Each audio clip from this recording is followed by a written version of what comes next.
Sai bhai, no place for Yuvraj Singh despite that good performance in Ranji Trophy. Are you surprised? Well, not really, because I think in a way Yuvraj had been given the signal last year itself when they left him out of the World Cup squad, having been the man of the tournament in 2011. The fact that he wasn't picked for the 2015 edition when India was defending the World Cup, I think that was probably a signal that maybe they're going to look ahead and not look at Yuvraj Singh. But when they recalled Harbhajan Singh, who's about the same age or maybe a couple of years older than Yuvraj, then we thought that yes, maybe Yuvraj also after his performances will get a recall. That didn't happen.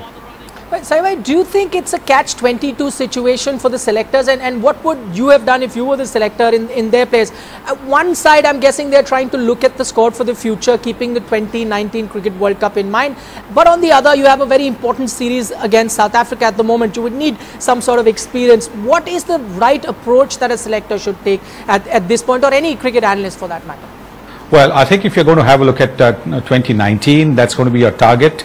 Then you would have also got to question why Harbhajan Singh was brought back, because I don't think he's going to be around in 2019 for sure. So then that argument falls flat.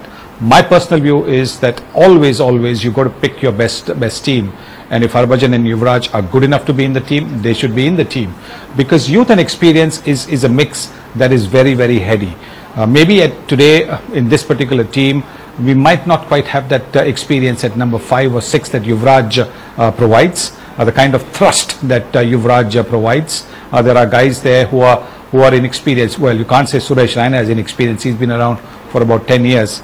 But I think Yuvraj's presence makes a huge difference. But I mean, I don't understand where the selectors are coming from. But I feel a little sorry for Yuvraj, because I don't think he's really had that opportunity to have one last fling at glory.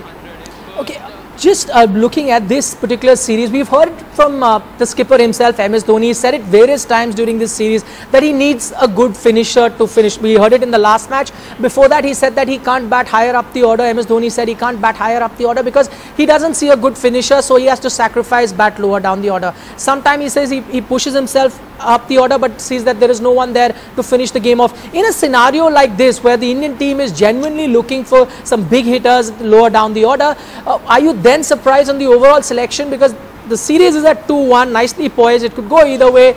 You could have drafted in some big hitters. Instead, we've just seen one change in the squad, and that is a bowler.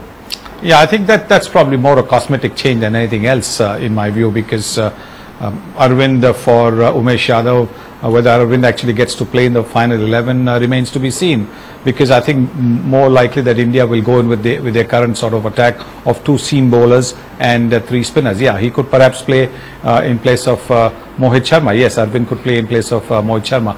But the priority should be to win the series, because the 4 test matches, if South Africa win this one as well, they won the T20 series 2-0, they win this one-day series as well, look at the confidence that they're going to have, that they've beaten India at home in the 2 limited overs format, and with the red ball, that South African attack is going to take some beating, because that South African attack with the red ball is going to be an absolutely different cup of tea altogether.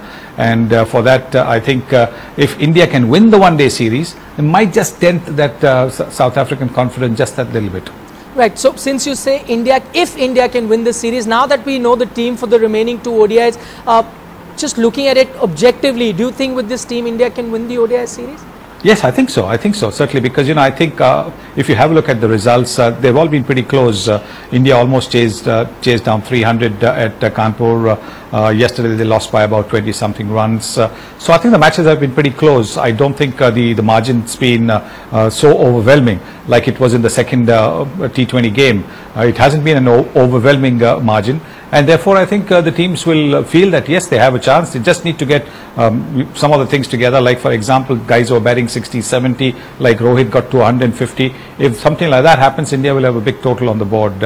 And they must believe that they can do it, because they've already won 1 game. So if you won 1 game, then you should believe that you can win the other 2 as well. Right. The other thing, Sunny, since I again go back to that point, MS Dhoni stressing that he would need some big hitters at 6 and 7 crucial spots for India to do well in ODI format.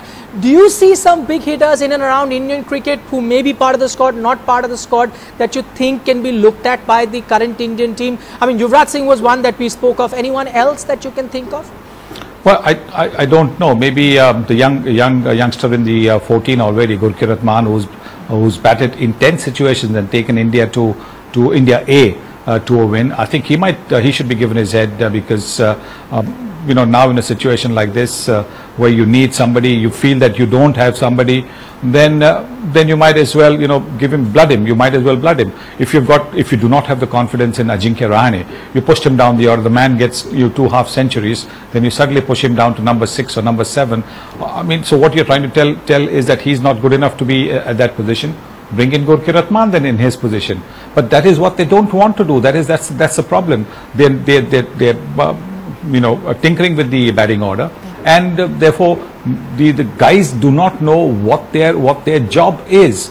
I would imagine that if Dhoni is saying that he needs somebody at 6 and 7, actually if he puts himself at 6 and gives the guys like Virat and Ajinkya Rahane at 3, 4, 5 the opportunity to play, bat for longer overs, then you know, it could change, because he himself is the best finisher in the game. We know what happened today with the Shiv Sena storming into the BCCI office and ensuring that there's no meeting between the PCB chief and the BCCI chief today.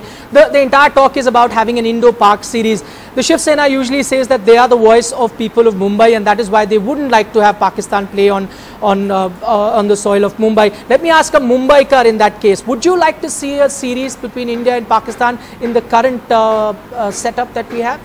Well, I think the entire circumstances are such that I think there is just that little bit of tense relationship between the two countries, particularly over the last 2 or 3 months. It's slightly prickly, and in a situation like this, I think you need somebody to you know, water it down just a little bit, to calm it down just a little bit. And once that happens, then maybe you can certainly have a look at resumption of a test series. I actually had no idea about the fact that the BCCI office people had gone there, but I do believe that you need to have to cool temperatures down, and maybe then you can think of having an India-Pak series.